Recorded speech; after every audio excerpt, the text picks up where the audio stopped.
Hey guys, welcome back to the channel and welcome to the first video in our Path to Progression series. The Path to Progression is Renegade's surfing roadmap. You can actually download that as a free PDF in the description below. Hit the link, it's completely free and it will allow you to see where you're at in your surfing journey and what the next steps are in order for you to take your surfing to the next level. So in this video, we're gonna be actually starting from the very beginning and looking at defining, well, what is good surfing? We asked this question at the beginning of a lot of our coaching trips, and interestingly, we often get a lot of blank faces. And so how can we expect to get to the end goal of being a better surfer if we don't know exactly what it is that we're trying to achieve? So in this video, we're gonna define what is good surfing and break down the steps required to get there.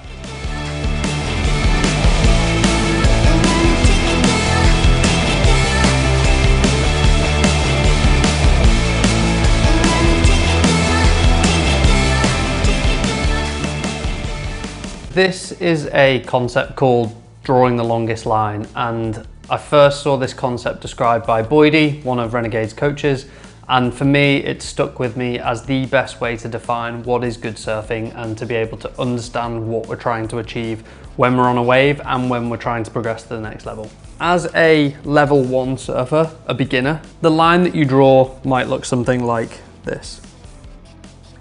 You take off in the whitewash, you head straight towards the beach, and let's pick an arbitrary number and say that you cover a distance of 10 meters. You get a little bit more confident in the whitewater. You're now able to add some very gentle turns into your surfing. Now you're still in the whitewater, you're still surfing straight towards the beach, but now the line that you draw might look something like this. Because you've had some deviation in the line, you've actually covered a slightly longer distance, and so now you've covered a distance of 12 meters. Now let's say that you're still a level 1 surfer, but you're progressing up towards level 2, and maybe you're heading out the back for the first time and catching your first unbroken waves. When you do that, it's likely that you take off on an unbroken wave and you go straight to the bottom and straight towards the beach. We're still surfing towards the beach, we're not doing any turns, but because we've taken off further on the outside, we're now going to cover a distance of 20 meters.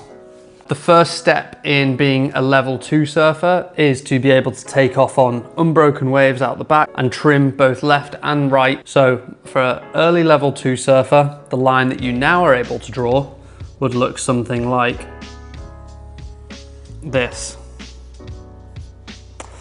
So we're still just going straight, we're not doing any turns, but we are trimming diagonally, and because we're drawing a diagonal line, that line is now longer than the line straight towards the beach. And so we're now covering 30 meters. All right, I need to get rid of some of these.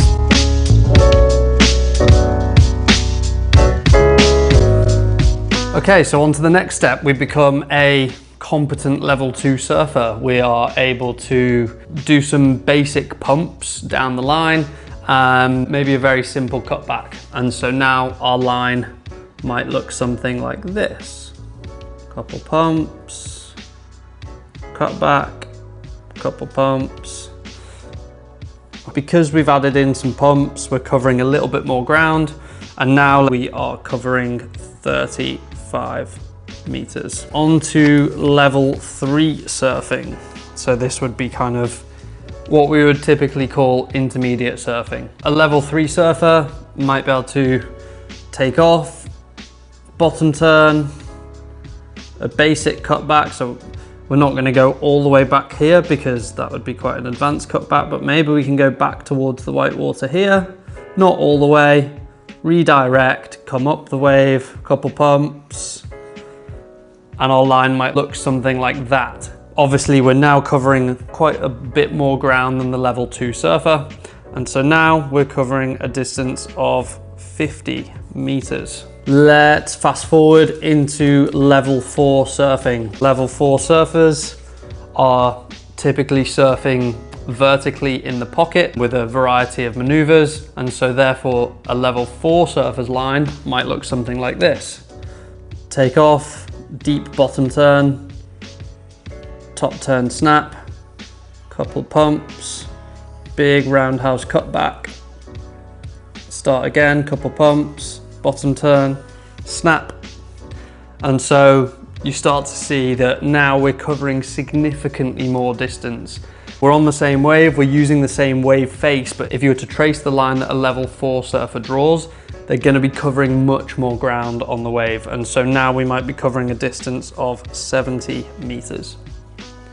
Finally, let's have a look at what we would call level 5 surfing. Level 5 surfing is elite level surfing and takes everything from level 4 surfing, but kind of adds a little bit of extra spice. Same wave, same situation, but actually a level 5 surfer is going to take off here.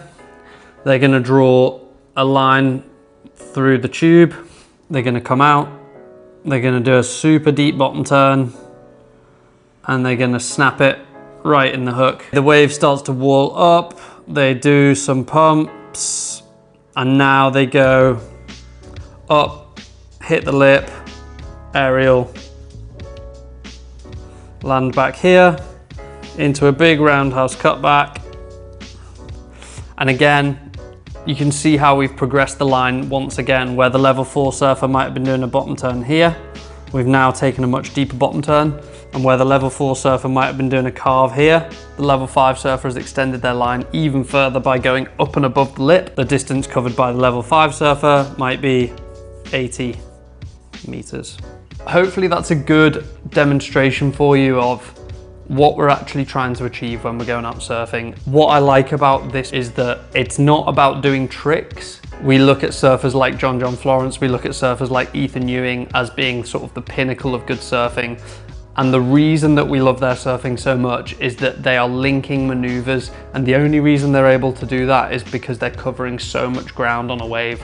And the only reason they're able to cover ground is because they're able to maintain speed and flow at all times. You might be watching this and thinking, well, that's all well and good, but how do I actually increase the length of line that I draw? So I'm going to leave you with a few quick tips that you can think about and put into practice on your next session. Tip number 1, always make sure that you're taking off on or behind the peak of the wave. We don't want to be too far behind that we're going to get caught behind the white water, but taking off on the peak is going to help you to maximize the length of line that you can draw on a wave before you've even got to your feet.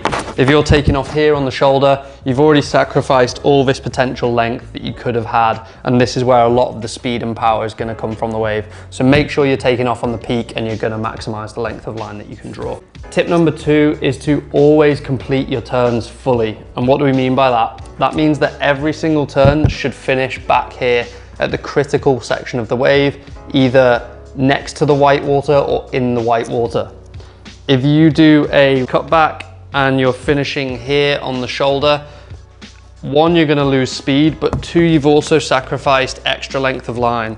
If you'd have completed it all the way back to here, not only have you drawn a longer line, but you're going to come out with more speed, more flow, and be able to complete more maneuvers in the same space, thus lengthening the line. Tip number 3, a little bit more of an abstract concept, but this is to think about your flow when you're surfing. Now, surfing and drawing the longest line is all about maintaining rhythm with the wave itself. If we get ahead of the wave or behind the wave, we're inevitably going to sacrifice the length of line that we can draw. And so we want to try and match the speed of the wave, put our maneuvers in sections that require them, and ultimately that's going to help us to draw a longer line with more speed, more flow, and more style. All right, guys, that's all for this video. If you like this kind of content, please let us know in the comments below. Please like the channel, subscribe to the channel. We're going to be dropping more and more videos like this. And don't forget to download the free PDF in the description below. It's completely free, and it's going to allow you to understand where you're at in your surfing journey now and the steps that you need to take your surfing to the next level.